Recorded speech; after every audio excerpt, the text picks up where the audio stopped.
Wangi pinus yang segar tiba-tiba digantikan oleh bau aneh seperti kapur barus yang bercampur dengan tanah basah sehabis hujan. Rian, yang paling bersemangat berjalan di depan sambil memegang kamera, mendadak berhenti. 3 temannya di belakang, Maya, Dito, dan Sari, ikut menghentikan langkah.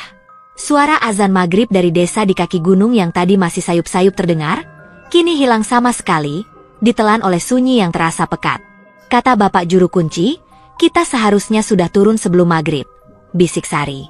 Suaranya sedikit gemetar, entah karena takut atau karena udara yang makin dingin. Rian menurunkan kameranya sambil tertawa kecil. "Ayolah, Sar, itu cuma cerita orang dulu. Justru ini yang kita cari. Konten kita bakal viral." Bayangin judulnya, menembus kerinci saat gerbang gaib terbuka. Keren, kan? Rasa penasarannya yang besar membuatnya mengabaikan semua peringatan. Tapi, hutan sepertinya punya rencana lain.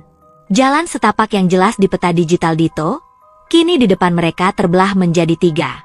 Padahal seharusnya hanya ada 1 jalur lurus.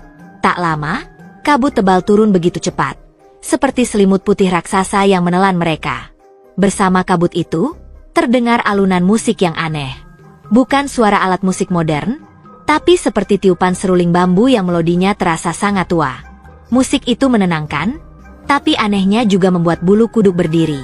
Karena panik dan kedinginan, mereka memutuskan untuk mengikuti arah suara musik itu, berharap menemukan perkampungan untuk berlindung.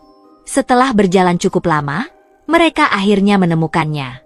Di sebuah lembah tersembunyi yang rasanya tidak mungkin ada di peta, berdirilah sebuah desa kecil. Rumah-rumah panggung dari kayu gelap berjejer rapi, diterangi oleh cahaya keemasan dari lentera-lentera bambu. Penduduk desa itu semuanya terlihat ramah, dengan senyum yang tulus dan tatapan mata yang bening. Mereka menyambut keempat anak muda itu seolah mereka adalah kerabat yang sudah lama ditunggu kedatangannya. "Mari, anak-anak. Kalian pasti lelah dan lapar. Anggap saja rumah sendiri," kata seorang lelaki tua dengan kulit pucat yang bersih. Mereka dijamu dengan sangat baik. Makanan yang disajikan begitu lezat. Ada nasi dari bambu dengan wangi pandan yang kuat, dan secangkir teh hangat berwarna biru dari bunga telang. Semua rasa lelah dan takut mereka seakan hilang seketika, digantikan oleh perasaan nyaman dan damai. Bagi mereka, menemukan desa ini adalah sebuah keajaiban. Rian mencoba merekam suasana desa itu dengan kameranya. Tapi aneh, layar kameranya hanya menampilkan gambar rusak seperti semut. Wajah-wajah ramah penduduk desa itu selalu kabur, seolah tak mau direkam.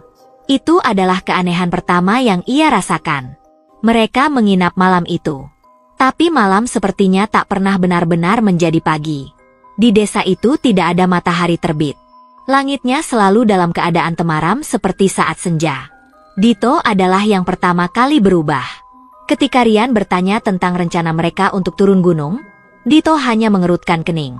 "Pulang? Untuk apa? Bukankah di sini rumah kita?" katanya sambil sibuk mengukir sepotong kayu dengan pisau kecil. Padahal Dito adalah seorang programmer yang anti dengan kegiatan kerajinan tangan. Setelah Dito, giliran Maya. Ingatannya tentang pekerjaannya sebagai desainer grafis di Jakarta luntur begitu saja. Kini, ia hanya ingat cara menenun kain dengan benang dari serat akar. Jari jemarinya bergerak begitu lincah seakan sudah melakukannya selama ratusan tahun. Lalu Sari, yang tadinya paling penakut, sekarang malah paling betah. Ia sering duduk di tepi sungai sambil menyanyikan lagu dengan melodi aneh yang mereka dengar pertama kali, matanya menatap kosong ke aliran air. Hanya Rian yang masih berjuang untuk mengingat. Ia terus memegang kameranya yang sudah mati total, seolah benda itu adalah satu-satunya penghubung ke dunianya yang dulu. Tapi ingatannya pun perlahan memudar.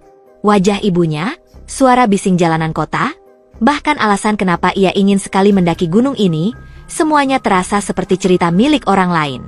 Suatu hari, ia melihat pantulan wajahnya di sebuah genangan air. Kulitnya terlihat lebih pucat, dan ujung telinganya, kenapa terlihat sedikit lebih runcing dari biasanya? Lelaki tua yang menyambut mereka dulu datang menghampirinya dan menepuk bahunya pelan. "Sudah tiba waktunya kau beristirahat. Nak, pencarianmu sudah berakhir di sini." Suara lelaki tua itu tidak terdengar jahat, malah penuh dengan kelembutan. Justru itulah yang paling mengerikan. Rian merasa tidak punya tenaga lagi untuk melawan. Ia sudah lelah untuk terus mencoba mengingat sebuah dunia yang sepertinya juga sudah melupakannya. Beberapa minggu kemudian, tim penyelamat yang mencari mereka akhirnya menyerah. Mereka hanya menemukan sebuah tas ransel di dekat pohon besar. Di dalamnya ada sebuah kamera yang rusak karena embun. Tim itu memutar rekaman terakhirnya. Video itu hanya 3 detik. Gambar kabut tebal, lalu sesosok wajah pucat dengan senyum yang sangat ramah menatap lurus ke arah kamera, sebelum semuanya menjadi gelap.